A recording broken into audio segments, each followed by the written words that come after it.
Sir, তেখেতক মই নিজৰ মূল্যৱান ভাষণ দাঙি ধৰিবলৈ অনুৰোধ জনাওঁ। सबसे पहले तो आप सबका धन्यवाद, आप लोग इतनी बारिश में और ऐसे मौसम में आप लोग यहाँ पे आए। सुबह जब बारिश स्टार्ट हुई तो मुझे लगा नहीं था कि इतने लोग आ पाएंगे, हम आप सबसे इस बारे में बात कर पाएंगे, इंटरेक्शन हो पाएगा। But I am really thankful. मेरे बगल में मलया मैडम बैठी हैं। कभी कभी मैडम का फ़ोन आता है एंड आई लास्ट कॉल आज से करीब 2 महीने पहले एक बार मैडम ने फ़ोन किया, थोड़ा सा गुस्सा थी। बोले मैडम सर एक बात बताइए, ये कानून विक्टिम के लिए है कि विक्टिम को और विक्टिम बनाने के लिए, आप बताइए ज़रा। मैं भी नहीं समझ में आया, मुझे लगा कुछ तो होगा, मैडम गुस्सा है आज। थोड़ी देर बाद उन्होंने पूरी बात समझाई। एक विक्टिम की रेप केस था, she has come to police station. I hope you remember वो कॉल। एंड उनको मेडिकल एग्जामिनेशन कराने में 2 बार आना पड़ा, कुछ इशू हुआ। ये एक छोटा सा इंस्टेंस है। आप सब लोग जहाँ जो लोग बैठे हुए हैं, आप कभी या आपके कभी रिलेटिव या दोस्त कभी इस पूरे सिस्टम में आए होंगे। कोई छोटा घटना अगर आपके साथ हुआ होगा तो कुछ शिकायत आपकी रहती, जैसे ये पूरा प्रोसेस ऐसा है कि हमको लगता है कि एक बार तो विक्टिम तब बने जब हमारे साथ गलत हुआ, और उसके बाद जस्टिस के लिए लगभग लगातार हम विक्टिम बनते हैं। मारपीट हो गया, कुछ घटना हो गया, उसका फाइनल जजमेंट कब आएगा हमको पता नहीं। कई बॉलीवुड की फेमस डायलॉग है जिसमें लोग बोलते हैं कि अच्छा एक बार कोर्ट चला गया फिर उसमें भी टाइम लगता है, पुलिस इन्वेस्टिगेशन कितना टाइम लगाती है किसी को पता नहीं। सबसे कॉमन शिकायत जैसे ही पुलिस स्टेशन आए, आदमी को पता नहीं रहता कि जो मैंने कंप्लेन दिया है वो लिखा भी है कि नहीं, लिख के FIR दिया है कि नहीं दिया। अभी शायद पिछले कुछ दिनों में थोड़ा सा सिचुएशन इम्प्रूव हुई है जहाँ पे FIR का कॉपी मिल जाता है, बट फिर भी मन में डाउट रहता है। और ये करने के बाद भी हमको कोई इन्फॉर्मेशन पुलिस की तरफ से शायद अब तक ऐसी मैंडेटेड नहीं मिल रही थी कि जो मैंने कंप्लेन दिया है उसमें आगे कुछ बढ़ा है कि नहीं बढ़ा है ना। कुछ और विसंगतियां थी, जैसे आप सबने शायद सुना होगा 2024-25 तारीख को एक कोकराझार टाउन में घटना हुई थी जहाँ पे कोई पैसा छीन के लेके चला गया। अक्सर हम लोग सुनते हैं कि बैंक से कोई पैसा निकाला, उसको कोई स्नैच करके लेके गया, या लेडीज़ या जेंट्स, लेडीज़ अगर बाहर मॉर्निंग वॉक पे गई या कहीं गई तो कई बार उनकी ज्वेलरी स्नैच हो जाती है, मोबाइल स्नैच होता है। अब आप बड़े सरप्राइज्ड होंगे कि जो अब तक हमारे पास कानून था उसमें स्नैचिंग नाम का कोई ऑफेंस ही नहीं। कि अगर मैं कोई प्रॉपर सेक्शन IPC का लगाना चाहूँ तो था ही नहीं।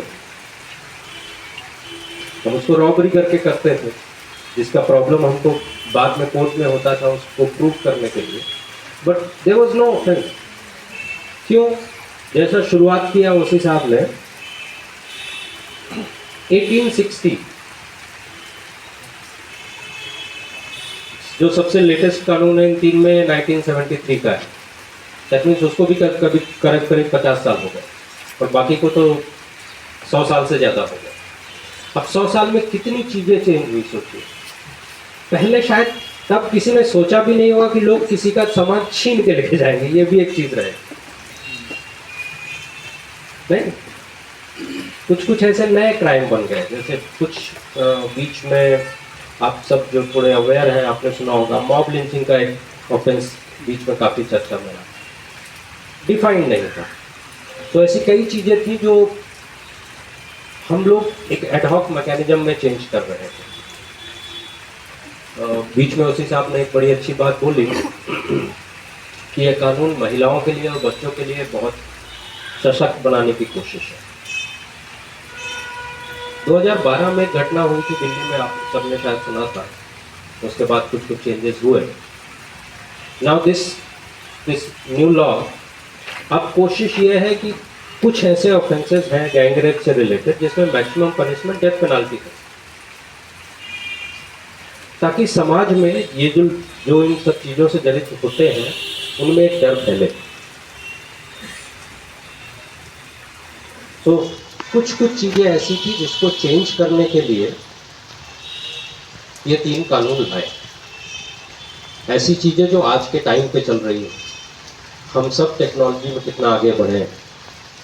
यहाँ पे जितने लोग बैठे हैं, शायद जो 50-60 साल की उम्र के लोग हैं, उन्होंने सोचा नहीं होगा उनके अपने बचपने या जवानी में कि कोई इस तरह की डिवाइस भी आएगी। आज से 30-35 साल पहले लैंडलाइन हुआ करता था, वो भी फिक्स था। ये पिछले 10-15 साल का ही है। कितना चेंज हो गया। पहले सिर्फ बात स्टार्ट होती थी, हम सब कैमरा लेके घूमते थे, कभी घूमने गए तो फोटो खींचने के लिए। Now it is single device, सब कुछ कर सकते हैं। बट कानून से इसको जोड़ा नहीं गया। अब मेरे सारे इन्वेस्टिगेटिंग ऑफिसर्स हैं जिनके पास, बिकॉज वो भी इसी समाज से आते हैं, सबके पास है। तो क्या हम इसको नहीं यूज़ कर सकते हैं विक्टिम को न्याय दिलाने में यूज़ करने के लिए? केवल ये नहीं, फॉरेंसिक की कितनी चीज़ें बढ़ गई।